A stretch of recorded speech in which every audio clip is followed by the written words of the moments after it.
Bismillahirrahmanirrahim. Assalamu alaikum dear students, how are you?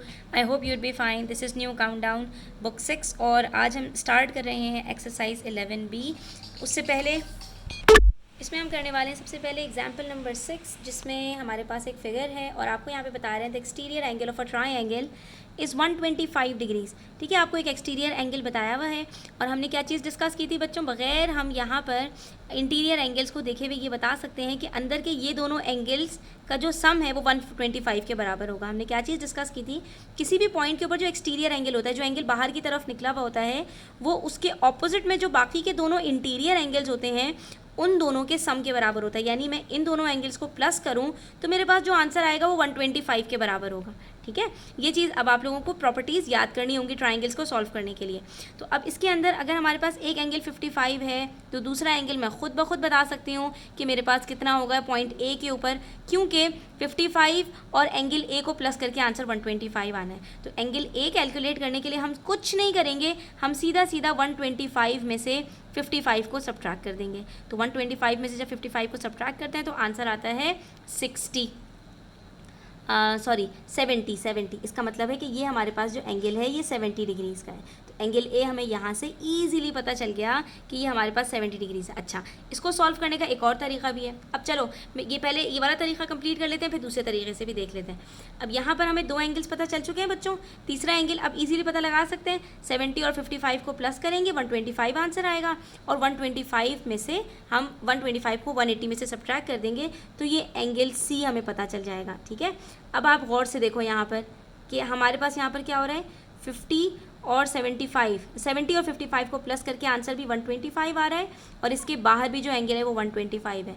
और जो angle के तीनों इंटीरियर एंगल्स होते हैं इनका सम भी 180 होता है, और एक स्ट्रेट लाइन के ऊपर जो दो एंगल्स मिलकर बनते हैं इनका सम भी 180 होता है। तो इसका मतलब ये हुआ कि अगर मैं एक्सटीरियर एंगल में से को मैं 180 में से सब्ट्रैक्ट कर दूं तब भी मेरे पास ये एंगल आ जाएगा, और चाहे मैं इन दोनों को पहले फाइंड आउट करके इसको 180 में से माइनस कर दूं तब भी मेरे पास एंगल सी आ जाएगा। क्यों? क्योंकि दोनों बराबर हैं, इन दोनों को प्लस करके ही तो 125 आ रहा है। तो 125 को जब 180 में से सब्ट्रैक्ट करेंगे तो हमारे पास आंसर आ जाएगा थर्ड एंगल का, विच इज़ 55। इसका मतलब है कि ये एंगल सी भी हमारे पास 55 है। अब अगर मुझे ये वाला एंगल ना भी पता हो, एक्सटीरियर एंगल से मैंने ना भी निकाला हो, तो मुझे ये वाली प्रॉपर्टी जब पता है कि 125 को 180 में से माइनस करके हमारे पास एक पॉइंट के ऊपर जो एडजेसेंट इंटीरियर और एक्सटीरियर एंगल होते हैं वो दोनों आ जाते हैं, क्योंकि एक स्ट्रेट लाइन के ऊपर जो सम ऑफ एंगल्स होता है वो हमेशा 180 होता है। तो 180 में से एक्सटीरियर एंगल को सब्ट्रैक्ट करूंगी, खुद ब खुद इंटीरियर एंगल पता चल जाएगा। जब दो एंगल्स हमें पता चल गए, एक पहले से पता था दूसरा हमने पता लगा लिया, इन दोनों को प्लस करेंगे, आंसर आता है हमारे पास 110। 110 को 180 में से सब्ट्रैक्ट करेंगे तब भी आंसर 70 आ जाएगा। अब जो भी आपको यहाँ पर आसान लगे मेथड, आप इस मेथड से इसको सॉल्व कर सकते हैं। नेक्स्ट क्वेश्चन देखो बच्चों, नेक्स्ट क्वेश्चन में हमारे पास क्या है, यहाँ पर हमारे पास एक ट्राइंगल है। ठीक है, इस ट्राइंगल के अंदर हमसे कह रहे हैं कि यहाँ पर हमारे पास एंगल P गिवन है 40 डिग्रीज़ का, और हमारे पास यहाँ पर जो bisector of angle Q and angle R है वो मीट हो रहा है O के ऊपर। ठीक है, अब ये एक ट्राइंगल बन रहा है और ये एक ट्राइंगल बन रहा है। अब हमने क्या करना है कि हमने इसको सॉल्व करना है। तो अब आपको ये पता होना चाहिए कि यहाँ पर हमारे पास ये जो एंगल है और पॉइंट Q के ऊपर ये जो पूरा एंगल ये है और ये जो पूरा एंगल है, ये दोनों के दो, ये तीनों मिलकर 180 डिग्रीज़ के बराबर होंगे। लेकिन ये हमारे पास जो ट्राइंगल है बच्चों, ये हमारे पास आइसोसेलेस ट्राइंगल है। ठीक है, तो जब आइसोसेलेस ट्राइंगल होता है तो इसके अंदर ये दोनों साइड्स बराबर होंगी। जब ये दोनों साइड्स बराबर हैं तो इसके ऑपोजिट में एंगल Q और इसके ऑपोजिट में एंगल R, ये दोनों भी बिल्कुल बराबर होंगे। ठीक है, जब ये दोनों एंगल्स बराबर हैं तो हमने क्या चीज़ डिसाइड की थी कि अगर आइसोसेलेस ट्राइंगल के अंदर हमें एक एंगल भी पता हो तो हम बाकी एंगल्स पता लगा सकते हैं। हम सीधा सीधा क्या करेंगे कि ये एंगल हमारे पास डिफरेंट है, 180 में से 40 को सब्ट्रैक्ट करेंगे, 140 आंसर आएगा, और फिर हमें पता है कि ये दोनों एंगल्स क्योंकि बिल्कुल बराबर हैं तो 140 को 2 से डिवाइड कर देंगे। जब दो इक्वल चीज़ों का सम पता हो तो उसको 2 से डिवाइड करके दोनों को पता लगाया जा सकता है। जब इसको 2 से डिवाइड करोगे 140 को तो 70 आंसर आएगा। इससे हमें पता चल जाएगा कि एंगल Q और एंगल R दोनों के दोनों पूरे के पूरे 70 डिग्रीज़ के एंगल्स हैं। ठीक है, ये दोनों 70 और 70 हमें ये एंगल्स पता चल गए बच्चों। फिर यहाँ पर क्वेश्चन में एक टर्म यूज़ की गई है, the bisector of angle Q and angle R। Bisector का मतलब होता है एक चीज़ को दो इक्वल पार्ट्स में डिवाइड कर देना। ये जो आपके पास यहाँ पर एक नया ट्राइंगल बना है ना, ये बाइसेक्टर का काम कर रहा है, यानी ये एंगल Q को भी 2 इक्वल पार्ट्स में डिवाइड कर रहा है और ये एंगल R को भी 2 इक्वल पार्ट्स में डिवाइड कर रहा है। हमारे पास ये पूरा एंगल अगर 70 का है तो आधा एंगल 35 का बाहर और आधा एंगल 35 का इस ट्राइंगल के अंदर है। बिल्कुल इसी तरह से 70 का हाफ 35 होता है, ठीक है। इसी तरह से ये भी 35 एंगल अंदर ट्राइंगल के QOR के और ये बाहर 35 का। तो अब अगर आप बच्चों गौर से देखो कि ये वाला जो हमारे पास ट्राइंगल है QOR, इसके अंदर एक पार्ट 35, दूसरा पार्ट 35 और थर्ड पार्ट अगर हमें पता लगाना है तो हम क्या करेंगे, 35 को 35 से प्लस करेंगे, आंसर आएगा और आंसर को 180 में से माइनस कर देंगे तो हमारे पास ये एंगल QOR आ जाएगा जो हमें इसमें फाइंड आउट करना था। तो 35 + 35 70, 70 को 180 में से माइनस किया तो हमारे पास 110 आंसर आता है। तो ये एंगल हमने इस तरह से फाइंड आउट कर लिया। क्या किया, आइसोसेलेस ट्राइंगल में पहले 180 में से 40 को माइनस किया, 140 आया, 140 को हमने हाफ किया, 70 आया, 70 को फिर हाफ किया, ये दोनों एंगल्स पता चल गए, इन दोनों एंगल्स को प्लस करके 180 में से माइनस किया तो 110 पता चल गया। इस तरह के क्वेश्चंस करने के लिए आपको बार बार इस तरह के क्वेश्चंस की प्रैक्टिस करनी पड़ेगी, तब जाकर ये स्टेप्स याद होते हैं। चलिए जी स्टार्ट करते हैं एक्सरसाइज 11B। इसमें हमारे पास कुछ स्टेटमेंट्स हैं, देखते हैं इसमें से कौन सी स्टेटमेंट्स ट्रू हैं और कौन सी फॉल्स हैं। A right triangle can also be N isosceles triangle. हाँ बिल्कुल सही बात है, आपसे कह रहे हैं एक राइट एंगल ट्राइंगल है और ये एक आइसोसेलेस ट्राइंगल भी हो सकता है। तो राइट एंगल ट्राइंगल उसको कहते हैं जिसमें एक 90 डिग्री का एंगल हो और आइसोसेलेस उसको कहते हैं जिसके 2 साइड्स बराबर हों। तो बिल्कुल सही बात है कि एक एंगल आपके पास 90 डिग्री का हो और ये 2 साइड्स बराबर हों, तो ऐसा बिल्कुल पॉसिबल है। तो ये स्टेटमेंट आपकी ट्रू है, ठीक है। A scalene triangle is always an acute angle triangle. एक स्केलन ट्राइंगल हमेशा एक्यूट एंगल ट्राइंगल है होगा, तो ये बात तो बिल्कुल सही नहीं है, ज़रूरी तो नहीं है। क्यों, क्योंकि मेरे पास ये देखो, ये मेरे पास एक स्केलन ट्राइंगल भी है, ठीक है, और ये मेरे पास क्या है, ये मेरे पास ऑब्ट्यूज़ भी है, क्योंकि इसके अंदर एक एंगल मेरे पास एक्यूट एंगल नहीं है बल्कि ऑब्ट्यूज़ एंगल है। तो ये हमारे पास तीनों साइड्स अगर अलग अलग हैं और एक ऑब्ट्यूज़ एंगल भी है तो ये स्केलन भी है और ऑब्ट्यूज़ भी है। इसी तरह से जो स्केलन ट्राइंगल है वो राइट एंगल ट्राइंगल भी हो सकता है, उसके लिए एक्यूट एंगल ट्राइंगल हमेशा होना ज़रूरी नहीं है। ये दो अलग अलग चीज़ों की प्रॉपर्टीज़ हैं। एक्यूट एंगल एंगल प्रॉपर्टी है और स्केलन साइड्स के हवाले से है, तो साइड्स और एंगल्स का कभी क्लैश नहीं आता, ठीक है। तो ये स्टेटमेंट फॉल्स है। An isosceles triangle can also be an obtuse angle triangle. ये बात गलत है, क्योंकि बच्चों ऑब्ट्यूज एंगल ट्राइंगल के आइसोसेलेस ट्राइंगल के अंदर आपके पास हमेशा 2 साइड्स बिल्कुल बराबर होती हैं। लेकिन इसके अंदर भी हमारे पास इस तरह हो सकता है, इसमें कोई ऐसी बात नहीं है कि ये आइसोसेलेस ट्राइंगल है मेरे पास, ठीक है, और आइसोसेलेस ट्राइंगल के अंदर 2 साइड्स बराबर होती हैं, ठीक है, और इसके अंदर एक ऑब्ट्यूज एंगल भी निकल आया, तो ये बिल्कुल ऐसा भी हो सकता है। तो ये भी स्टेटमेंट आपकी जो है वो an isosceles triangle can also be an obtuse triangle, तो ये स्टेटमेंट भी ट्रू हो गई, बिल्कुल सही बात है। आइसोसेलेस ट्राइंगल भी ऑब्ट्यूज एंगल ट्राइंगल बन सकता है, ठीक है। अब आपने इसके लिए क्या करना है, आपने इसके लिए बना कर देखना है, तो आपको खुद ब खुद ये बात प्रूफ हो जाएगी कि हाँ भाई ये बात सही है या नहीं। तो अभी हमने देखा कि हमारे पास 2 साइड्स बराबर भी हैं और ऑब्ट्यूज एंगल भी है, तो ये ऑब्ट्यूज एंगल ट्राइंगल भी हो गया और आइसोसेलेस ट्राइंगल भी हो गया, तो ये स्टेटमेंट ट्रू है। The exterior angles of an equilateral triangle are not all equal. Exterior angles, जब इंटीरियर एंगल्स तीनों बराबर हैं तो एक्सटीरियर एंगल्स भी तीनों बराबर होंगे, तो ये स्टेटमेंट आपकी फॉल्स है, ठीक है बच्चों। नेक्स्ट क्वेश्चन देखो, क्वेश्चन नंबर 2 में कह रहे हैं state with reasons whether or not you can construct triangle ABC in each of the following cases। ये जो आपको यहाँ पर केसेस दिए हुए हैं, इसके अंदर आपको ये पता लगाना है कि इसमें ट्राइंगल बन सकता है या नहीं। तो अब हमारे पास पहले ट्राइंगल में कह रहे हैं एक एंगल 45 डिग्रीज़ का है, दूसरा एंगल 60 डिग्रीज़ का है, तीसरा 75 डिग्रीज़ का है। इन तीनों को प्लस करके चेक कर लेते हैं, आंसर 180 आ रहा है, तो इसका मतलब है ये पॉसिबल है। अगर इन दोनों को तीनों को प्लस करके आंसर 180 नहीं आ रहा, चाहे कम आ रहा हो चाहे ज़्यादा आ रहा हो, दोनों सिचुएशंस में ट्राइंगल पॉसिबल नहीं होगा। तो 45 + 60 + 75 ये कितना होता है, 45 + 75 इज़ 120, 120 + 60 इज़ इक्वल्स टू 180। इसका मतलब है कि ये एंगल हमारे पास बिल्कुल पॉसिबल है, ठीक है। इसी तरह से देखो, एंगल A 65, एंगल B 90 और एंगल C 35। तो हमारे पास ये जो 3 एंगल्स हैं, इसके अंदर हम यहाँ पर कर लेते हैं इन तीनों को प्लस, 65 + 90 + 35। इन तीनों को जब प्लस करेंगे बच्चों तो आंसर हमारे पास आता है 190। इसका मतलब है कि ये पॉसिबल नहीं है, ठीक है। अच्छा जी, उसके बाद देखो एंगल ए 90 डिग्रीज़ का है और एंगल बी भी 90 डिग्रीज़ का है, यानी दो एंगल दोनों 90 के डिग्रीज़ के बना दिए, तीसरे एंगल की जगह ही नहीं छोड़ी। 90 90 तो 180 होता है, तो ये भी नॉट पॉसिबल। ठीक है, क्योंकि हमने क्या पढ़ा है कि एंगल सम प्रॉपर्टी के अंदर the sum of all three interior angles should be 180 degrees, not only two angles. यहाँ पर दो एंगल्स का ही सम 180 हो गया, तो तीसरा एंगल कहाँ गया? तीसरा एंगल है ही नहीं ट्राइंगल के अंदर, उसकी जगह ही नहीं बची।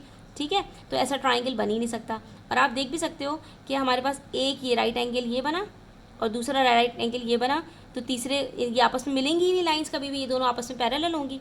ठीक है। अच्छा जी, उसके बाद angle B is 120, angle C is 160। दो एंगल्स बताए हैं, इसके अंदर एक 120 का है, दूसरा 60 का है, तो क्या यहाँ पर इन दोनों को प्लस करके ये भी जो है वो हमारे पास 180 आ जाएगा, तो ये भी नॉट पॉसिबल में आएगा। आपको ये देखना है कि ट्राइंगल में तीन एंगल्स का सम 180 होना चाहिए, ना 180 से ज़्यादा ना 180 से कम, तब जाके वो ट्राइंगल पॉसिबल होगा। पार्ट 5 में कह रहे हैं 68, 50 और 62, इन तीनों को प्लस कर लेते हैं।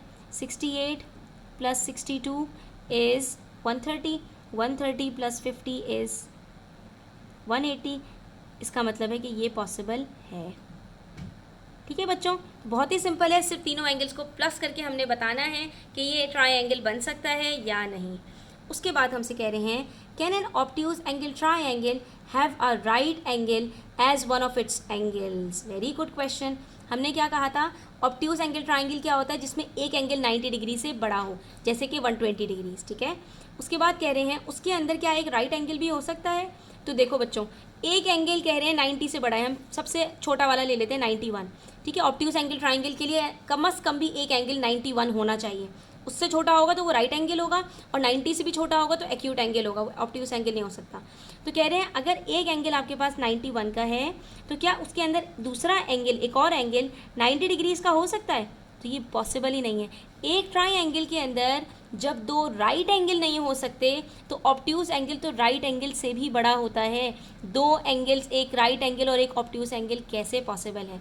तो 91 प्लस 90 क्योंकि 181 हो जाता है, विच एक्सीड्स 180। तीसरे एंगल की गुंजाइश ही नहीं रहती, दो ही एंगल्स मिलकर 180 से भी एक्सीड कर जाते हैं, तो ये बिल्कुल भी पॉसिबल नहीं है। ठीक है। उसके बाद is it necessary for the two angles of a right angle triangle to be acute? ठीक है, क्या ये ज़रूरी है कि एक राइट एंगल ट्राइंगल के अंदर दो एंगल्स एक्यूट हों? बिल्कुल ज़रूरी है। क्यों? क्योंकि जब एक एंगल 90 डिग्री का हो गया तो बाकी दोनों एंगल्स का सम 90 डिग्री होना चाहिए, और जब बाकी दोनों का 90 डिग्री सम होगा तो बाकी दोनों 90 डिग्री से कम होंगे, और 90 डिग्री से कम जो एंगल्स होते हैं वो एक्यूट होते हैं। ठीक है।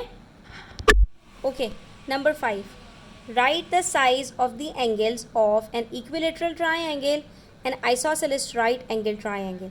अब आपको यहाँ पर साइज़ फाइंड आउट करना है कि अगर आपके पास एक इक्विलेटरल ट्राइंगल, इक्विलेटरल ट्राइंगल में हमने क्या कहा था कि तीनों साइड्स बराबर होती हैं और तीनों एंगल्स हमेशा 60 डिग्रीज़ के होते हैं, क्योंकि तीनों एंगल्स बराबर होते हैं। तो इक्विलेटरल ट्राइंगल के अंदर तीनों एंगल्स 60 और 60 के होंगे। ठीक है। उसके बाद कह रहे हैं आइसोसेलेस राइट एंगल्ड ट्राइंगल, एक राइट एंगल ट्राइंगल भी हो और आइसोसेलेस ट्राइंगल भी हो। तो ऐसे ट्राइंगल के अंदर हमारे पास जो एंगल्स होंगे वो किस तरह के होंगे? वो इस तरह के होंगे बच्चों। ये राइट एंगल ट्राइंगल है, ठीक है, और आइसोसेलेस भी है। ये राइट एंगल यहाँ पे बन गया, ये दो साइड्स हमारे पास आइसोसेलेस ट्राइंगल होने की वजह से बराबर हैं, तो इनकी जब हम थर्ड साइड बनाएंगे तो वो खुद ब खुद क्या होगी? ठीक है, ये दोनों एंगल्स बराबर होंगे। तो जब ये दोनों एंगल्स बराबर हैं तो हम इसको क्या करेंगे? 90 में से माइनस कर देंगे। ठीक है, because 180 minus 90 is equals to 90, और 90 को डिवाइडेड बाय 2 करते हैं तो आंसर 45 आता है। तो इसका मतलब है इसमें एक एंगल हमारे पास 90 डिग्रीज़ का होगा और बाकी दोनों एंगल्स 45 डिग्रीज़ के होंगे। ठीक है। अच्छा, उसके बाद क्वेश्चन नंबर 6 में कह रहे हैं the internal angles of a triangle are in the ratio 2:3:5, find the size of its greatest angle. हमने क्या कहा था बच्चों? इस तरह का जब भी क्वेश्चन आएगा तो हम उसको किस तरह सॉल्व करेंगे? हम यहाँ पर तीनों एंगल्स का जो रेशो है उसको x के साथ सपोज कर लेंगे। ठीक है, उसको x के साथ सपोज करके जब हम इसको सॉल्व करेंगे तो फिर वो हमारे पास ईजीली सॉल्व हो जाएगा। ठीक है, तो इसको देखो यहाँ पर हमने किस तरह से सॉल्व करना है। हमारे पास यहाँ पर जो तीनों एंगल्स हैं उसका रेशो गिवन है 3:5:7, तो हमारे पास जो एंगल्स होंगे वो क्या होंगे? 3x plus 2x plus 5x, ठीक है। और हम यहाँ पर लिखेंगे द सम ऑफ एंगल्स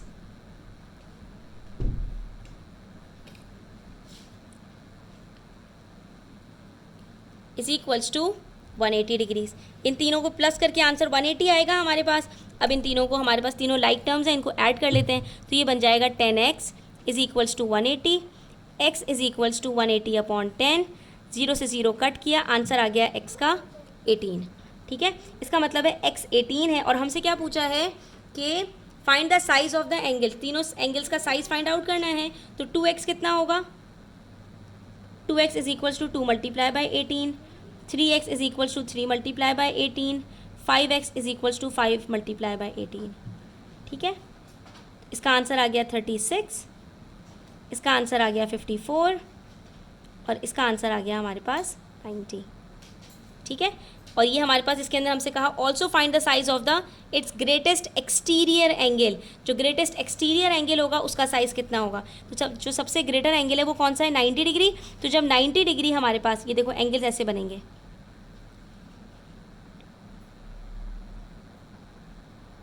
ठीक है। इसमें से ग्रेटेस्ट एंगल कौन सा है, 90 डिग्रीज़ का।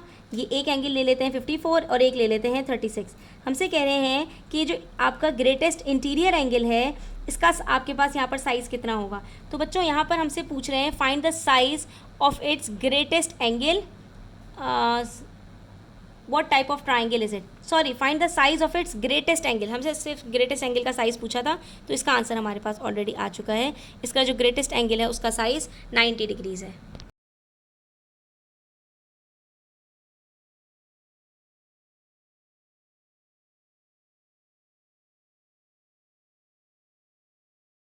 ये हमारा यहाँ पर क्वेश्चन सॉल्व हो गया,